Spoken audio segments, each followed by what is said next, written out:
বগুড়ায় একটা ঘটনা ঘটেছে, আপনারা দেখেছেন। আহা, কত হৃদয় বিদারক ঘটনা, নির্মম ঘটনা।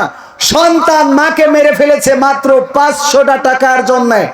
তার ডার্লিং এর সাথে দেখা করতে যাবে, এই কারণে মার কাছে টাকা চেয়েছে, মা বকাঝকা করেছে। এই বকাঝকার অপরাধে মাদ্রাসা পড়ুয়া ছাত্র, কুলাঙ্গার ছাত্র, সে তার মাকে হত্যা করে ডাকাতির নাটক সাজিয়েছে। এমন কুলাঙ্গার সন্তান যেন কারো গর্ভে জন্ম না নেয়, বলেন আমিন। বগুড়ায় যে ঘটনাটা ঘটেছে, আহারে কোন সমাজে আমরা এসেছি।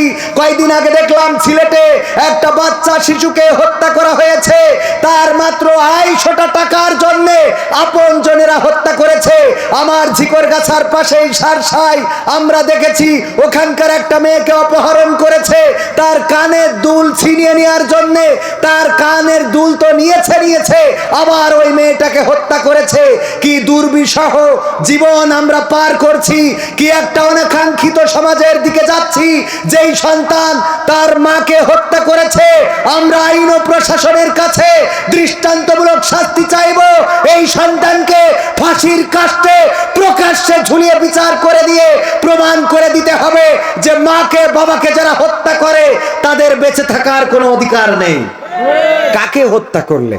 যেই মা তোমাকে গর্ভে ধারণ করেছিল, যেই মা তোমাকে প্রসব যন্ত্রণা সহ্য করে রক্তে ভেসে এই পৃথিবীর আলো দেখিয়েছিল, যেই মা তোমাকে পিঁপড়েই কামড়ালে তুমি কান্না করতে, মা সবকিছু ফেলে রেখে তোমাকে বুকে আগলে নিত, যেই মা তোমাকে নিজে ভিজা বিছানায় ঘুমিয়ে শুকনা জায়গায় রাখতো, যেই মা নিজের সেরা শাড়ি পরেছে কিন্তু কোনোদিন বাবার কাছে অভিযোগ করে নাই তোমার নতুন জামা কিনে না দিলে তোমার মা অভিমান করে থাকতো, যেই মা তোমার সুখে হাসতো, তোমার কষ্টে কান্না করত, যেই মা তাহাজ্জুদে জায়নামাজে তোমার জন্য জায়নামাজ ভিজিয়েছে, সেই মাকে তুমি হত্যা করেছো।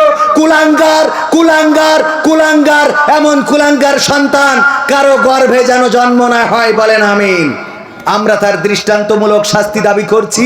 আর মায়ের সাথে কেউ রূঢ় ভাষায় কথা বলবেন না, মায়ের সাথে খারাপ আচরণ করবেন না, বাবার সাথে খারাপ আচরণ করবেন না।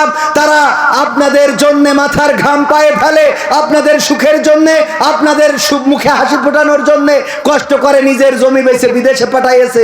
আর এখন বউ পেয়েতে বগল বাজান যে মাল একখান পাইছি, কথা কয় না। বাবার চিকিৎসার টাকাটাও দিতে চায় না, মায়ের শাড়ি কেনার টাকাটা দিতে চায় না, মায়ের ঔষধ কেনার টাকাটা দিতে চায় না, ভাইয়ের পিছনে খরচ করতে চায় না, বোনকে দেখতে চায় না। এমন অসংখ্য কুলাঙ্গার আছে, বউ পেয়ে ভুলে গিয়েছে। আল্লাহ এই জাতীয় মানুষদেরও হেদায়েত নসিব করে দিন, বলেন আমিন। মনে থাকবে ইনশাআল্লাহ। আবারও দেখা হবে।